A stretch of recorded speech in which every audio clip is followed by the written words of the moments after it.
الحمد لله وحده والصلاة والسلام على من لا نبي بعده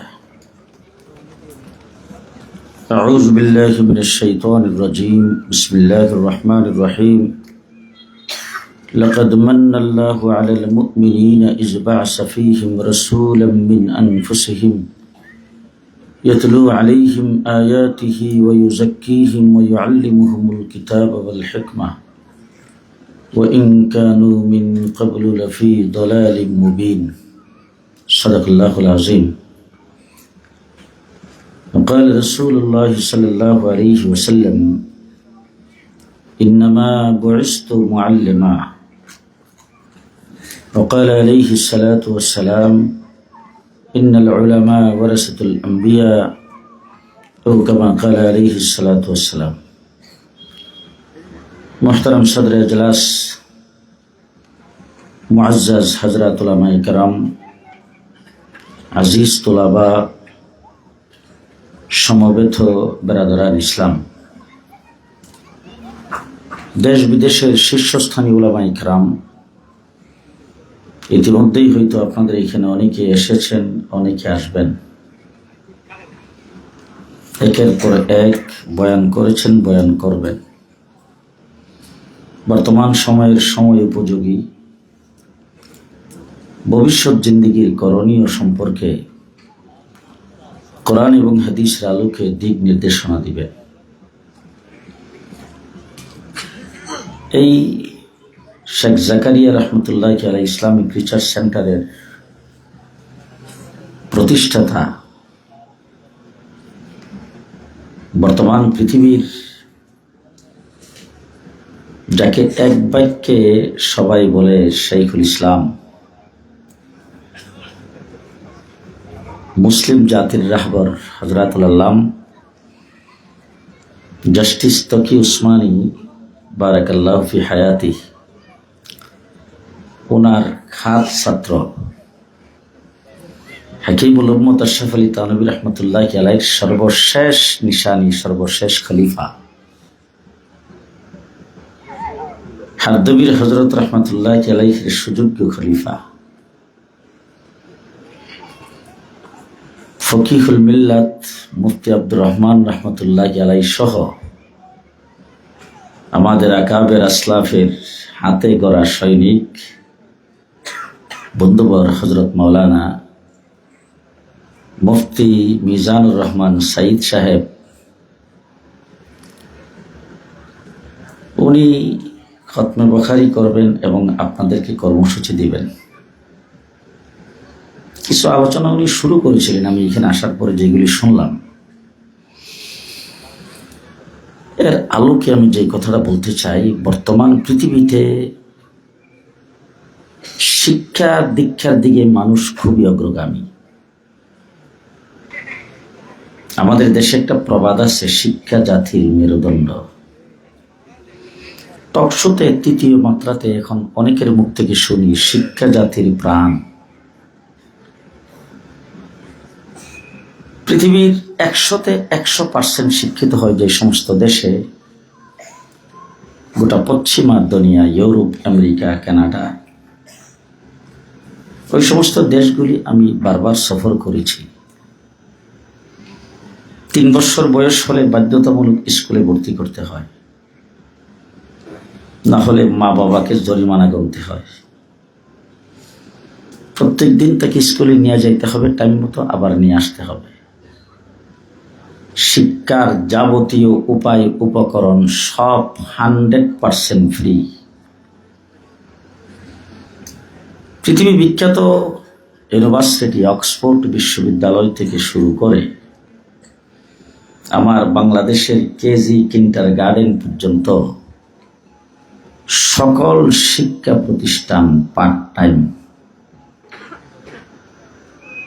আমি আপনাদের সামনে কথা বলতেছি, আপনারা জিন্দা আছেন তো সবাই? আমি তো কবরস্থানে কথা বলতেছি না, আপনারা জিন্দা আছেন যেটা আমার মধ্যে মধ্যে একটু জানাইন। সমস্ত শিক্ষা প্রতিষ্ঠান পার্ট টাইম, ক্লাস টাইমে শুরু, ক্লাস টাইম শেষ, বিদায়। এরপরে সে কি টেলিভিশনের সামনে রইলো, ফেসবুক দেখলো, না মোবাইল নিয়ে বসে রইলো, না কাউকে নিয়ে পার্কে ঘুরতে গেল, না হোটেলে গেল? এইগুলির কোনো চিন্তা ভাবনা নাই। একমাত্র শুধুমাত্র কেবলমাত্র শুধু বাংলাদেশে নয়, গোটা পৃথিবী আসমানের নিচে জমিনের উপরে একটাই শিক্ষা প্রতিষ্ঠান, কওমি এবং দেওবন্দি মাদ্রাসা, 24 ঘন্টা উস্তাদ ছাত্রদের পেছনে মেহনত করে। রাত্রেও ছুটি নেই। হ্যাঁ, আমাদের দেশের উন্নত শিক্ষা ব্যবস্থা যেগুলি, কেজি, কিন্ডারগার্টেন, এগুলিতে তো বোধ হয় তাহাজ্জুদের সময় ক্লাস হয়, এশার পরে। যে আসেন আমার মাদ্রাসায় এসে দেখবেন এশার নামাজের পরেও ক্লাস হচ্ছে, ফজরের পরেও ক্লাস হচ্ছে, তাহাজ্জুদের সময়ও ক্লাস হচ্ছে। আমি এক মাদ্রাসায় গেলাম সিলেটে, রাত্রেবেলা প্রায় 10টা, 10:30টার দিকে। মাদ্রাসার মাঠে যায় গাড়ি থামাইছি, দেখি ভিতরে লাইট বন্ধ, দরজা খোলা। 2 সারিতে ছাত্র শুয়ে গেছেন, মধ্যখানে মাথা, দুই দিকে পাও। মাথার কাছে দিয়া একজন শিক্ষক আস্তে আস্তে বেত নিয়ে হাঁটাচলা করতেছে। আমি শিক্ষককে ডাক দিলাম, ইশারা দিলাম, সে বের হয়ে আসলো, দৌড়ে এসে আমার সঙ্গে মুসাফা করলো। আমি জিজ্ঞেস করলাম, এটা কোন বিভাগ? বলে হুজুর হেফজখানা। তো ছাত্র এখন কি করতেছে? বলে হুজুর ছাত্রদেরকে ঘুম পাড়াইতেছে। তো ঘুম পাড়াইতেছেন, আপনি এখানে কি করেন? বলে হুজুর যতক্ষণ না ঘুমাই সুন্নত তরিকায় ডান করে শোয়াইছি, যতক্ষণ এরা না ঘুমাবে ততক্ষণ আমি যদি এখানে না থাকি একজন আরেকজনের সঙ্গে গল্প শুরু করে দেবে। বের করেন আরেকটা শিক্ষা প্রতিষ্ঠান বাংলাদেশে আছে? এক মাদ্রাসায় গেলাম সকাল 9টা 9:30টার দিকে, যাই সারে গাড়ির থেকে নামছি। মাদ্রাসার মাঠের পাশেই সুন্দর গাটলা, পুষ্করী, এক জাক ছোট ছোট ছেলেপেলারা গোসল করার জন্য নামছে। দিকে 2 জন শিক্ষক গাটলার উপরে বেত নিয়ে খাড়া। জিজ্ঞেস করলাম, বাবা আপনারা? বলে হুজুর আমরা মক্তবের শিক্ষক। আপনারা এখানে কি করেন? ছাত্রদেরকে গোসল করাইতে নামাইছি, এখন আমরা যদি এখানে না থাকি একজন আরেকজনকে পানি ছিটা দিবে, একটা ধাক্কা দিবে, একটা শোভা দিবে, কত কিছু করবে। যতক্ষণ তাদের গোসল করা লাগে ততক্ষণ আমরা এখানে আসি। বের করেন। আছে? আছে? এক কথাই বলতে হয়, কওমি মাদ্রাসা মানুষ গড়ার কারখানা। কওমি আলেম উলামা ইকরাম, শিক্ষকেরা যারা মাদ্রাসায় পড়া, তারা মানুষ গড়ার কারিগর। আপনি যদি আপনার বাচ্চাটাকে স্কুল বা কেজিতে, কিন্ডারগার্টেন কোথাও পড়াইতে চান, ছোট বাচ্চাকে ভর্তি করেছেন। আমি ঢাকা শহরে দেখি এখন সকালবেলা উঠিয়া মার কোলে বাচ্চা ঘুমাই গেছে, স্কুলে নিয়ে যাইতেছে।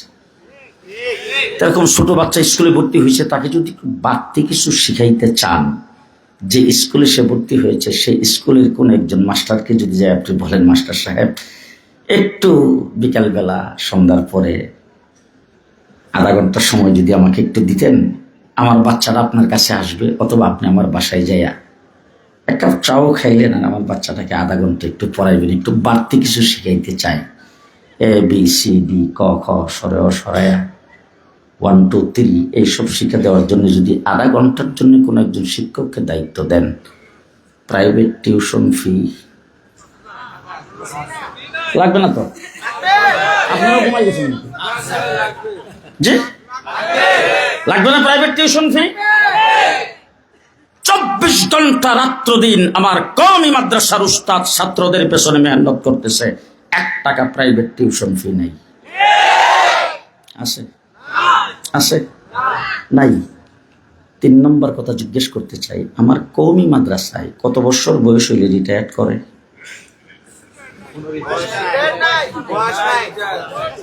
আমার শেখ মুর্শিদ আল্লামা আহমদ শফি রহমতুল্লাহ আলাইহি 103 বছর বয়সে ইন্তেকাল করেছেন। রিটায়ার করেছেন কয় বছরে? হাফিজি হুজুর কত বছর বয়সে রিটায়ার করছিলেন বলেন?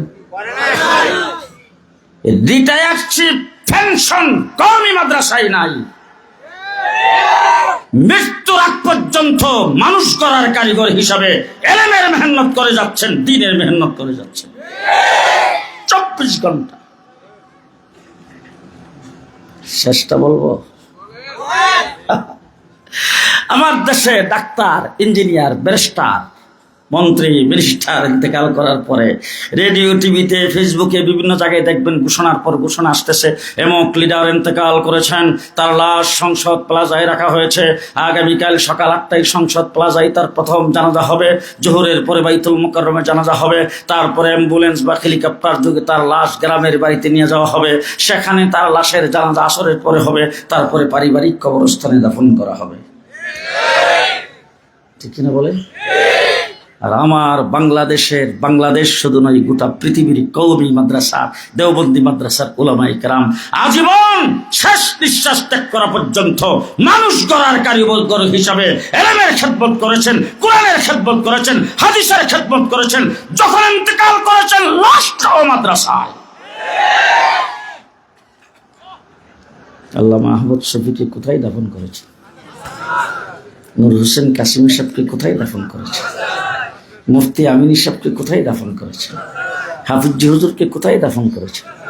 কাসিম নানতুবি রহমতুল্লাহ আলাইহি মাদ্রাসায় দাফন হয়েছে, মাহমুদুল হাসান দেওবন্দি মাদ্রাসায় দাফন হয়েছে, হুসাইন আহমদ মাদানী মাদ্রাসায় দাফন হয়েছে, শামসুল হক ফরিদপুরি মাদ্রাসায় দাফন হয়েছে, মৌলানা আথার আলী মাদ্রাসায় দাফন হয়েছে, হাফিজ হুজুর মাদ্রাসায় দাফন হয়েছে, ফখরে বাঙ্গাল মাদ্রাসায় দাফন হয়েছে। আর আজীবন মাদ্রাসায় খেদমত করার পরে মৃত্যুর পরে লাশটাও মাদ্রাসায় দিয়ে গেছে। শিক্ষা জাতির মেরুদণ্ড। কোন শিক্ষা জাতির মেরুদণ্ড? হাড্ডিমা টিম টিম, তারা মাঠে পারে ডিম, তাদের খাড়া দুটো শিং। আজকে যেই জায়গায় ঢুকলাম বিশাল বড় বড় বিল্ডিং। যখন এখানে জিয়াউর রহমান সাহেব যখন এই এয়ারপোর্ট বানায়, ঢাকা শহর থেকে এয়ারপোর্ট অনেক দূর, এই রাস্তা দিয়ে যখন আসতাম, বিশেষ করে টঙ্গী ইস্তেমা থেকে যাইতাম, পূর্ব দিকে তাকাইলে ইয়া আল্লাহ, বিল আর পানি আর ক্ষেত। সেই জায়গায় এখন খুব দামি হয়ে গেছে না? তো ওই জায়গার ভিতরে বিভিন্ন রকম পাখি পাওয়া যাইতো। আচ্ছা বলেন তো দেখি, যেটার শিং ওঠে এটা কোনোদিন ডিম পারে? আর যেটা ডিম পারে এটার কোনোদিন শিং ওঠে? এ কথা সত্য না মিথ্যা? মিথ্যা শিক্ষা জাতির মেরুদণ্ড। হ্যাঁ, আমার বাংলাদেশের শিক্ষা সিলেবাসে বানর থেকে মানুষ তৈরি সেটা পর্যন্ত লাগানো হয়েছে, শরীফ থেকে শরীফার গল্প পড়ানো হয়েছে, মুসলিম ছেলে মেয়েদেরকে রামায়ণের কিচ্ছা দিয়ে বইয়ের মধ্যে ভরপুর করে দেওয়া হয়েছে। ঠিক কিনা বলেন? যে শিক্ষায় শিক্ষিত হয়ে বিচারপতি হওয়ার পরে বর্ডারের কাছে ধরা পড়ছে ব্যাগের ভিতরে 70 লাখ, এই শিক্ষা জাতির মেরুদণ্ড। হ্যাঁ, উচ্চ শিক্ষিত বেশ অনেকবারের মন্ত্রী, নাম কব না, গ্রেফতার করতে যায় বাসা তল্লাশি করার পরে লিফটের গর্তের ভিতরে 400 কোটি। এই শিক্ষা জাতির মেরুদণ্ড। ফিউন 400 কোটি টাকার মালিক। তোমার ফিউন 400 কোটি টাকার মালিক হলে তুমি কয়শো কোটি টাকার মালিক? যেই শিক্ষায় শিক্ষিত হয়ে চুরি শিখায়, দেশের সম্পদকে নিশের সম্পদ মনে করে বিদেশে চালান করে, বেগম পাড়ায় বাড়ি করে, এই শিক্ষা জাতির মেরুদণ্ড হতে পারে না। আজকে চ্যালেঞ্জ করে আপনাদের সামনে বলে যাচ্ছি, অল বাংলাদেশের 56,000 বর্গ মাইলের ভিতরে একটা মাদ্রাসায় পড়ুয়া, একজন ইমাম, একটা মসজিদের মুয়াজ্জিন, একটা মাদ্রাসার শিক্ষক কাউকে বের করেন বেগম পাড়ায় বাড়ি করছে, 5 টাকা বাংলাদেশ থেকে চালান করছে। পাইছেন কোথাও? ও আমার ভাইরা, আজকে যদি বড় বড় ইংরেজি শিক্ষিত, বড় বড় শিক্ষিত সমাজ কাউকে যদি জিজ্ঞেস করেন, আচ্ছা এত বড় শিক্ষিত আপনি যে পিএইচডি করেছেন, আপনি যে বিসিএস ক্যাডার, আপনি বুদ্ধিজীবী, আচ্ছা বলেন তো আপনার শিক্ষাটা শুরু হয়েছে কোত্থেকে? আপনার শিক্ষার গোড়া কোথায়? অনেকক্ষণ চিন্তা ভাবনা করে একজন বলবে যে বাংলা একাডেমির থেকে শুরু, আরেকজন পাশে থেকে না না না না, দেশ স্বাধীনের পরে শিক্ষা মন্ত্রণালয় কায়েম করে সেই মন্ত্রণালয়ের মাধ্যমে দেশের শিক্ষা সিলেবাস শুরু করেছেন। আরেকজন বলবে না, ঢাকা বিশ্ববিদ্যালয়ের থেকে শুরু। বিশেষ চেয়ে বেশি কেউ বলতে পারে ব্রিটিশ আমাদের দেশ শাসন করেছে, ব্রিটিশ যে শিক্ষা ব্যবস্থা দিয়ে গেছে আমরা সেটাই পড়ি। জিগান্ত মুফতি মিজানুর রহমান সাইদ সাহেবকে অথবা আলেমুল উলামা কিরামকে, হুজুর আপনারা যে এত বড় শিক্ষিত, আপনি যে মুহাদ্দিস, আপনি যে মুফতি, আপনার শিক্ষা কোথা থেকে শুরু হয়েছে? আমি তো বুক টান করে বলবো আমার শিক্ষা হেরা গুহার থেকে শুরু হয়েছে। মুহাম্মদুর রাসূলুল্লাহ সাল্লাল্লাহু আলাইহি ওয়াসাল্লাম 40 বছর বয়সে হেরা গুহায় যেয়ে বসেছেন। ওখান থেকে শিক্ষা শুরু। জিবরাইল আমিন এসে বলছেন, ইকরা, পড়ুন পড়ুন। রাসূল বলছেন, মা নবী কারি কি আমি পড়া জানি না। জিবরাইল আমিন হুজুরকে চাপ দিয়ে ধরছেন, ধরে ছেড়ে দিয়ে বলছেন, ইকরা, পড়ুন। তার কারণ হলো আপনি বিশ্ব জগতের শিক্ষক। আপনি যে শিক্ষায় শিক্ষিত করবেন, আপনি যে শিক্ষা মানুষকে দিবেন, এই শিক্ষাই হবে জাতির মেরুদণ্ডের শিক্ষা। সুতরাং আপনি বিশ্ব জগতের শিক্ষক, পড়তে হবে আপনাকে। আজকে আমার দেশে প্রত্যেক বৎসরে বৎসরে বিভিন্ন রকম সিলেবাস তৈরি করে। শরীফ থেকে শরীফের গল্প, বানর থেকে মানুষ তৈরি, নানান কিছু। সবচাইতে বেশি গত 15 বৎসর সবচাইতে বেশি আঘাত যেটার উপর করা হয়েছে, এটা হলো ইসলামী শিক্ষার উপরে। আমার বাংলাদেশের স্কুল কলেজ ইউনিভার্সিটিতে ধর্মীয় শিক্ষা দেওয়ার কোনো মাস্টার রাখা হয় নাই। পরীক্ষার সিলেবাস থেকে ধর্মীয় শিক্ষাকে বাতিল করা হয়েছে। দেশটাকে নাস্তিকতাবাদীতে পরিণত করার জন্য গভীর ষড়যন্ত্র শুরু হয়েছিল। সবচেয়ে বেশি নির্যাতিত আমরা হয়েছি। জি, কোন মসজিদের ইমামের মেহরাব নিরাপদ ছিল না, কোন মসজিদের খতিবের মিম্বর নিরাপদ ছিল না, কোন ওয়াজ মাহফিলের স্টেজ নিরাপদ ছিল না। আজকে বিএনপি নির্যাতিত হয়েছে, জামাত নির্যাতিত হয়েছে, বিরোধী দলগুলো নির্যাতিত হয়েছে। আপনাদের নির্যাতন আপনারা হয়েছেন, আমরা এতে দুঃখিত। আমরা আপনাদের সহানুভূতি পেশ করি। নির্যাতন হয়েছেন আপনাদের, অনেককে ফাঁসির কাস্টে ঝোলানো হয়েছে, অনেককে গুম করা হয়েছে, অনেককে ক্রস ফায়ার দেওয়া হয়েছে, আপনাদের বিরুদ্ধে হাজার হাজার মামলা করা হয়েছে। আপনারা বাড়ি ঘরে ঘুমাইতে পারেন নাই, বৎসরের পর জেলখানার মধ্যে আপনারা ছিলেন, অস্বীকার করি না। কিন্তু আপনাদের 15 বৎসরের নির্যাতন একত্রিত করলে আমার শাপলা চত্বরের এক রাত্রির নির্যাতনের সমান হবে।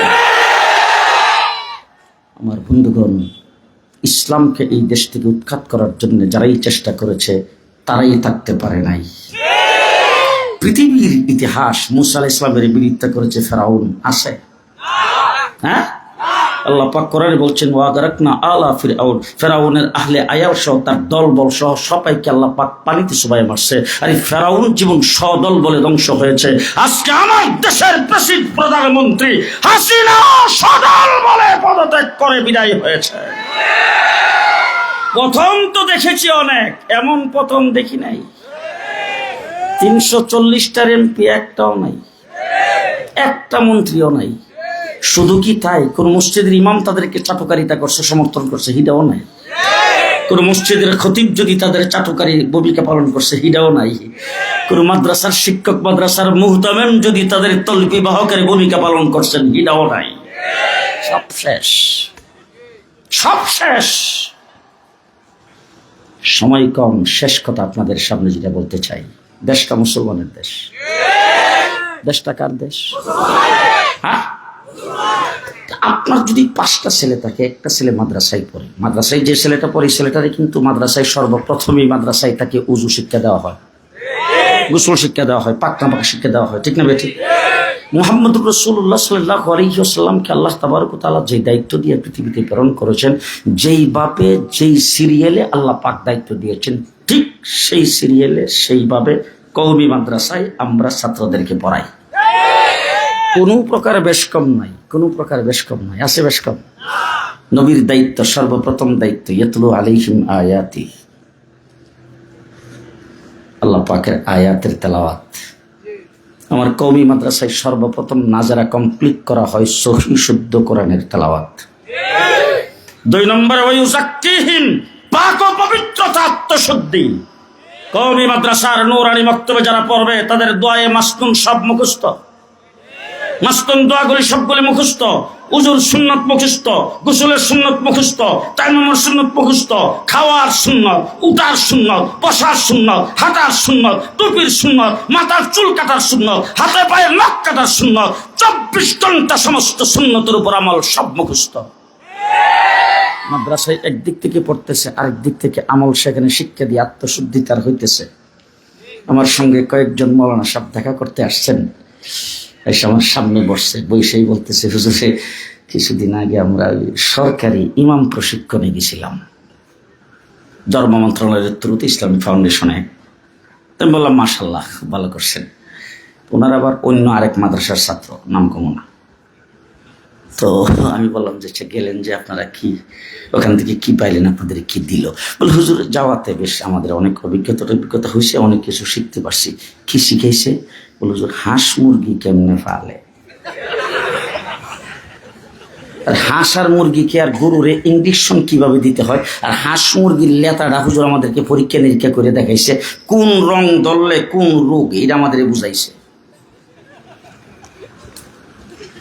আমি বললাম দেখেন মসজিদের ইমাম হাঁস মুরগির ইঞ্জেকশন দেবে না, মসজিদের ইমাম মানুষের দেহের চিকিৎসা করবে না, মসজিদের ইমাম মানুষের রুহের চিকিৎসা করবে।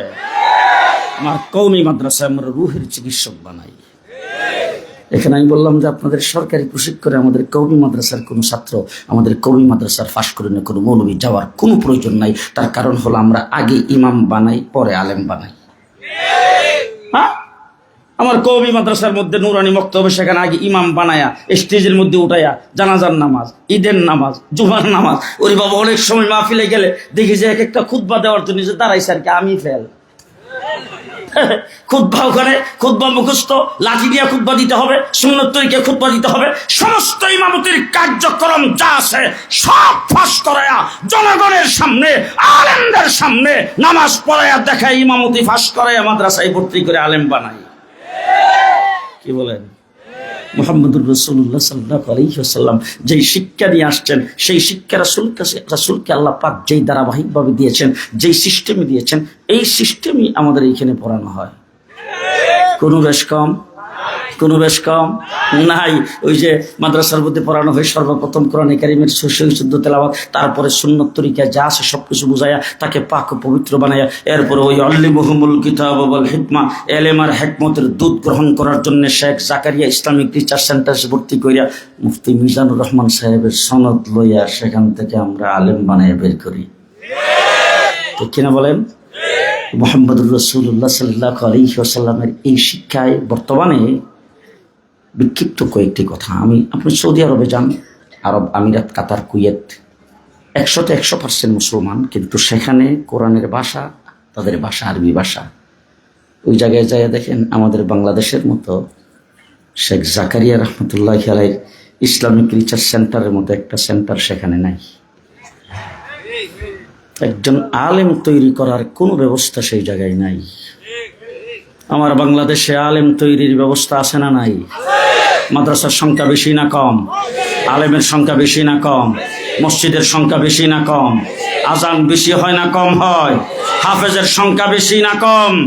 গত 22 বছরের ভিতরে যত হিফজুল কোরআন প্রতিযোগিতা হয়েছে, বাংলাদেশে হাফেজে কোরআন 1 নম্বর স্থান অধিকার করেছে। এবার শেষ কথা আপনাদের জিজ্ঞেস করতে চাই, দেশটা কার? আসতে করেন, বাইরে লোকের যদি না শোনা। কার দেশ? মুসলমানের দেশ। একটু পেছনের দিকে তাকান তো দেখি, বাংলাদেশটা অর্থাৎ ইংরেজ আমাদের দেশ শাসন করেছে, শোষণ করেছে 250 বছর। ইংরেজ এই দেশ থেকে বিতাড়িত হয়েছে আমাদের পূর্বপুরুষ আলেম উলামায়ে কেরামের লাঠি ডান্ডার বাড়ি খেয়ে। ইংরেজের বিরুদ্ধে কথা বলার মতো শক্তি কোন লিডারের ছিল না, কোন নেতার ছিল না। আলেমরা ইংরেজের বিরুদ্ধে অস্ত্র ধরেছেন। যুদ্ধ ইংরেজের বিরুদ্ধে আমরা করেছি, ফাঁসির কাস্টে উলামায়ে কেরাম ঝুলছে, জীবন দিয়েছে উলামায়ে কেরাম। উলামায়ে কেরামের যুদ্ধ জিহাদের কারণে এই দেশ থেকে ইংরেজ বিতাড়িত হয়েছে।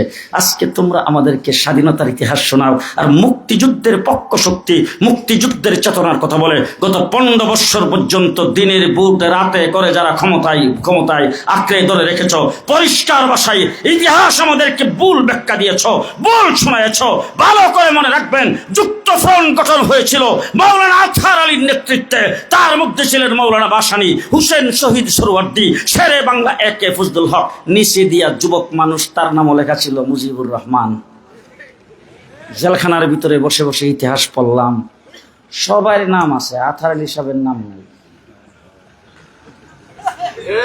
হুসেন শহীদ সোহরাওয়ার্দীর নাম আছে, একে ফজলুল হকের নাম আছে, শেখ মুজিবের নাম আছে, ভাসানীর নাম আছে, আজহার আলী সাহেবের নাম নাই।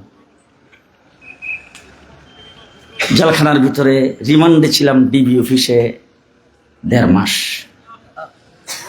রমজানের মাস, কোরআন তেলাওয়াত করতে দেয় নেই, তারাবির নামাজটা ঠিক মতন পড়তে দেয় নেই, 24 ঘন্টা রাত্রে 2টা 3টা আমাকে ডাইকে বের করে নিত, আসেন আসেন আপনাকে জিজ্ঞাসাবাদ করার জন্য টিম আসছে।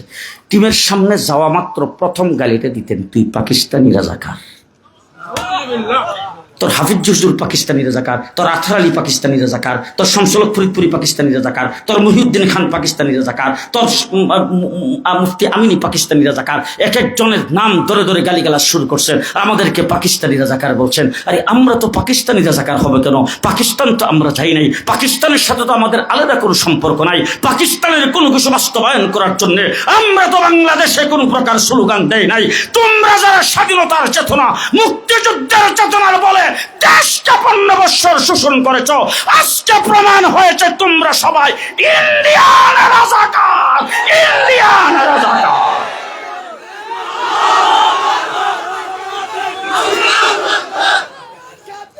যাদেরকে রাজাকার বলে গালি দিয়েছ তাদের দ্বারা বাংলাদেশ শঙ্কিত নয়, তারা হলো দেশের দেশপ্রেমিক, তোমরা হলো দেশদ্রোহী। পরিষ্কার বলছি, আজকে প্রধান উপদেষ্টার সামনে বলে আসছি, সচিবালয়ে আগুন তোমরাই দিয়েছ, আমার একজন আইনজীবীকে চট্টগ্রামে সবাই করে তোমরাই হত্যা করেছ, দেশটাকে অকার্যকর রাষ্ট্রে পরিণত করার জন্য তোমাদের ষড়যন্ত্র চলমান। পরিষ্কার ভাষায় বলতে চাই, এই সাপ বাংলার মাটিতে পূরণ হবে না। এই মাঝখানে দেখবেন কেউ যদি কথা না কহে, কাউয়া কাদের দলের লোক, এই সাপ বাংলার মাটিতে পূরণ হবে না। পরাজিত শক্তিকে বাংলাদেশে ঋণ করতে দেওয়া হবে না ইনশাআল্লাহ। প্রস্তুত আছেন তো? প্রস্তুত আছেন তো? দেশটা মুসলমানের দেশ। কার দেশ? কার দেশ? 1947 আমরা স্বাধীনতা অর্জন করেছি, একটার নাম হিন্দুস্তান আর একটা পাকিস্তান। আমার সাথে কথা বলবেন, এক ভাগ হিন্দুস্তান আর এক ভাগ পাকিস্তান। আমরা তখন কোন ভাগে ছিলাম? হ্যাঁ, কোন ভাগে ছিলাম? পাকিস্তানে ছিলাম। এবার জানা থাকলে বলেন তো, কলিকাতার ভাষা কি? বাংলা। তারা জাতে কি? বাঙালি। আমাদের ভাষা বাংলা, আমরা জাতে বাঙালি। তাইলে এরাও বাঙালি, আমরাও বাঙালি। কলিকাতার তারাও বাংলা ভাষায় কথা বলে, আমরাও বাংলা ভাষায় কথা বলে। তারা হলো হিন্দুস্তানের অংশ, আমরা বাংলা ভাষাভাষী হইয়া, বাঙালি জাতি হইয়া আমরা কেন হইলাম পাকিস্তানের অংশ? বলেন তো দেখি, আমরা কেন পাকিস্তানের অংশ হয়েছিলাম? জি, পরিষ্কার ভালো করে মনে রাখবেন, 1947 সনে আমরা স্বাধীনতা অর্জন করেছি মুসলিম মেজরিটি আর মুসলিম অধ্যুষিত হওয়ার কারণে। ঠিক কিনা বলেন? এরপরে পশ্চিম পাকিস্তানিরা আমাদের সঙ্গে বৈষম্যের আচরণ করেছে, চাকরির ক্ষেত্রে, শিক্ষার ক্ষেত্রে, বিভিন্ন দিক থেকে পশ্চিম পাকিস্তানিরা আমাদের সঙ্গে বৈষম্যের আচরণ করেছে। 1970 সালে নির্বাচন করেছেন শেখ মুজিবুর রহমান সাহেব, নির্বাচনে ইশতেহারে পরিষ্কার বলেছেন, নির্বাচনে যদি জয়যুক্ত হয় ইসলামের বিরুদ্ধে কোনো পদক্ষেপ নেওয়া হবে না। সেই কথা যখন জনগণ দেখলো, দেখার পরে সিল মারো ভাই, সিল মারো, স্বেচ্ছা ফেলছে সিল মেরে। নিরঙ্কুশ সংখ্যাগরিষ্ঠতা পেয়েছেন শেখ মুজিবের দল আওয়ামী লীগ। পশ্চিম পাকিস্তানিরা তার কাছে ক্ষমতা হস্তান্তর করতে যখন গড়িমসি শুরু করেছেন, ক্ষমতা হস্তান্তর করতে রাজি নয়, 7.5 কোটি বাঙালি অস্ত্র ধরে দেশ স্বাধীন করেছেন বাংলাদেশ। যুদ্ধ করেছে 9 মাস। কয় মাস? এবার জিজ্ঞেস করতে চাই, শেখ মুজিবুর রহমান সাহেবের 7ই মার্চের ভাষণে, যেই ভাষণের শেষে তিনি বলছিলেন এবারের সংগ্রাম স্বাধীনতার সংগ্রাম, সেই ভাষণের ভিতরে উনি কয়টা শব্দ বলেছেন? যদি দেশ স্বাধীন হয়, আমি যদি ক্ষমতায় আসি, আমার আওয়ামী লীগ যদি ক্ষমতা দখল করে, ক্ষমতা গ্রহণ করে, তাইলে এই দেশ হবে ধর্মনিরপেক্ষ। ওই যে কইলাম যে কথা না কইলে যে বলছেন জিয়াউর রহমান সাহেব স্বাধীনতা ঘোষণা দিয়েছেন, তিনি কি সেই কথা কালোরঘাট দিয়ে মানে বেতার কেন্দ্র থেকে তিনি এই কথা বলছিলেন, দেশ স্বাধীন হবে, আমি স্বাধীনতার ঘোষণা করলাম, স্বাধীনতা যুদ্ধ আজকের থেকে শুরু হয়েছে, যুদ্ধ করে যদি দেশ স্বাধীন হয়, দেশ হবে ধর্মনিরপেক্ষ। যারা দাঁড়ায় দিছে কথা কয় না, বলছেন সারা বাংলাদেশে যারা মুক্তিযুদ্ধ যারা করেছেন, মুক্তিযুদ্ধকারীকেও বলছেন স্বাধীন সার্বভৌম বাংলাদেশ হবে মানে ধর্মনিরপেক্ষ বলছেন। ইলেকশন করেছেন, ইসলামের বিরুদ্ধে কিছু করা হবে না। কেউ বলেন শেখ মুজিবুর রহমান সাহেবকে অ্যারেস্ট করে নিয়ে গেছেন পাকিস্তানিরা, কেউ বলেন তিনি আত্মসমর্পণ করছেন। আমি সেই বিতর্কে যাইতে চাই না। উনি পাকিস্তানে আটকা ছিলেন। সেখান থেকে যখন দেশ স্বাধীনের পরে যখন আসছেন, উনি কি ডাইরেক্ট বাংলাদেশে আইছেন? গেছেন কই? লন্ডন। সেখানে যাই একটা প্রেসক্রিপশন নিছেন। ওখান থেকে তিনি আসছেন দিল্লি। ওই জায়গায় এসে আরেকটা প্রেসক্রিপশন গ্রহণ করেছেন। বাংলাদেশে এসে ৭২-এর সংবিধান প্রণয়ন করেছেন ধর্মনিরপেক্ষ।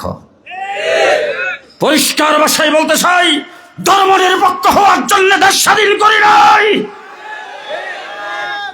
শেষ কথা আপনাদের সামনে বলবো, কাশ্মীর কিসের আন্দোলন করে? স্বাধীনতা যুদ্ধ করতেছে কয় বছর? ৭০ বছর। কয় বছর হয়েছে তো স্বাধীন? আমার পাশে আসাম ৪০ বছর স্বাধীনতা যুদ্ধ করে। 10 ট্রাক অস্ত্রের মামলায় আমার বাংলাদেশের কত মানুষের কত জেল জুলুম হইল। কি জন্য 10 ট্রাক অস্ত্র? স্বাধীনতা যুদ্ধ করতেছে আসামের তারা ৪০ বছর। হয়েছে নি স্বাধীন? আমার ব্রাহ্মণবাড়িয়ার পাশেই হলো ত্রিপুরা আগরতলা, তারা ৩০-৩৫ বছর যাবৎ স্বাধীনতা যুদ্ধ করে। হয়েছে তো স্বাধীন? হয়েছে তো স্বাধীন? আজকে যারা মুক্তিযুদ্ধের চেতনার কথা বলো, মুক্তিযুদ্ধের চেতনার কথা বলে ধর্মনিরপেক্ষতাবাদ যারা কায়েম করতে চাও, তাদের চোখে আঙ্গুল দিয়ে বলতে চাই, আমরা যদি মুসলিম হিসাবে পাকিস্তানের অংশ না হতাম, পূর্ব পাকিস্তান না হতাম, ৭০ বছর লড়াই করো, আমরা স্বাধীনতা অর্জন করতে পারতাম না। এবার যদি বুঝে থাকেন বলেন তো, স্বাধীনতার মূলে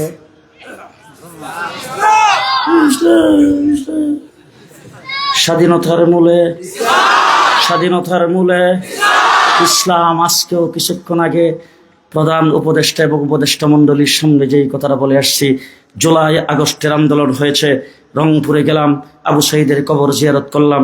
একটা ছেলে চোখের পানি গাল বাইবে বেয়ে ঝরতেছে, আমাকে এসে জড়াইয়া ধরে মোবাইলটা আমার সামনে ধরে তুলেন, বলে হুজুর চিনেন কিনা? আমি বললাম হ্যাঁ, এটা তো আবু সাইদ দেখা যায়। বলে হুজুর পাশের লোকটাকে চিনেন কিনা?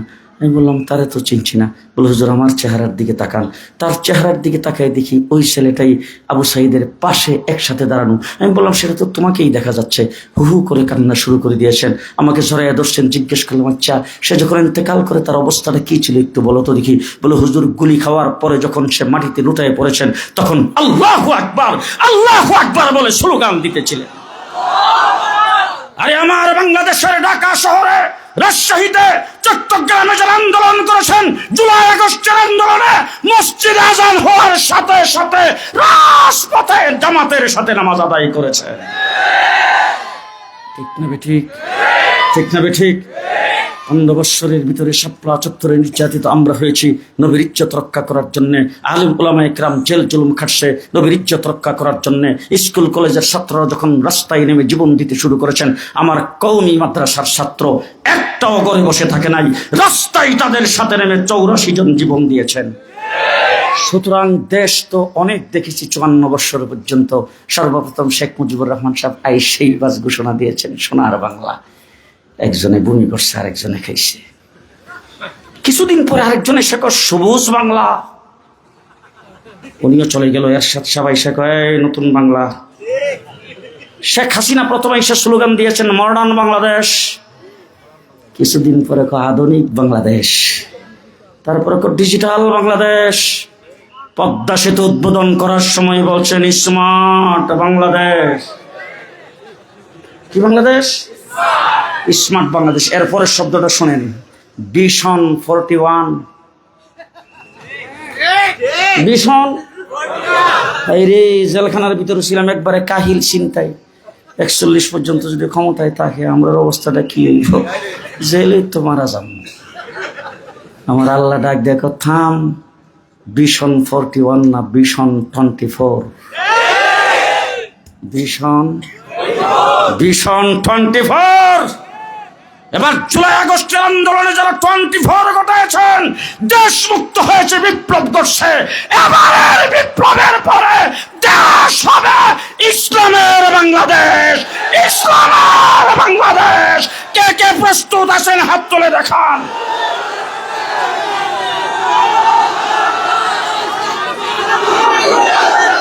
শেষ কথা আমি আপনাদের সামনে বলতে চাই, ইসলামের বাংলাদেশ করার জন্য যদি আবার শাপলা চত্বরে যাইতে হয়,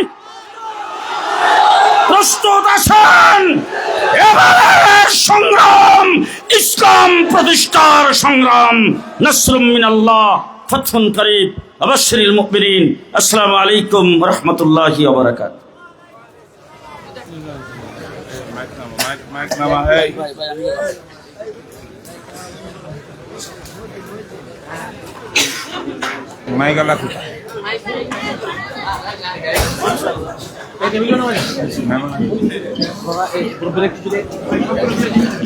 জলদি করেন আমি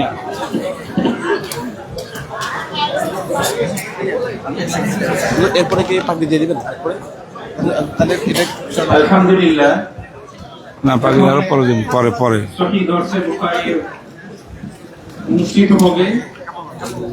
সঠিক বুখারীর দর্শ প্রদান করবেন শেখ জাকারিয়া ইসলামিক রিসার্চ সেন্টারের প্রতিষ্ঠাতা মহাপরিচালক শেখুল হাদিস, বিরুদ্ধ আলেমে দ্বীন, প্রখ্যাত ফকিহ ও অর্থনীতিবিদ আল্লামা শাহ আবরারুল হক অর্দুই রাহিমাহুল্লাহ ও শেখ জুলফিকার আহমদ নকশবন্দি হাফিজাহুল্লাহর অন্যতম খলিফা, আল্লামা মুফতি তাকি উসমানী হাফিজাহুল্লাহর বিশিষ্ট সাংবাদিক, ওয়াইসি ফিকহ বোর্ডের বাংলাদেশের প্রতিনিধি আল্লামা মুফতি মিজানুর রহমান সাঈদ হাফিজাহুল্লাহ।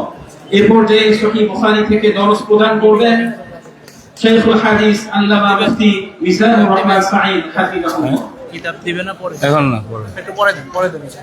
এই মেহমানরা আসতে দিন। সবাই বসেন, সবাই বসেন। আমাদের কাছে এই মুহূর্তে লন্ডন থেকে একজন বিদগ্ধ আলেমে দ্বীন এসেছেন এবং পাকিস্তান থেকে একজন সিরাত বিষয়ক বড় গবেষক তিনি এসেছেন, স্টেজে এসে গেছেন। সবাই বসে পড়ুন। এই বসেন, বসেন, সবাই বসে যাই। ওনারা সংক্ষিপ্ত কথা বলবেন। সংক্ষিপ্ত কথার পরেই ছাত্ররা বসে গেছেন দরসের জন্য, আমি আমার দায়িত্ব পালন করব। আর খতমে বুখারীতে প্রত্যেকটা মুসলমান আজকে শরীক থাকা জরুরি, ঠিক না ভাই? ঠিক করেন। আমরা মাহফিলে খতমে বুখারী করি আপনাদের উপকারের জন্য, আপনাদেরকে শরীকদার বানানোর জন্য। মাশাআল্লাহ, মেহমান চলে আসছেন অনেক দেরিতে, ফ্লাইট ছিল অনেক আগে।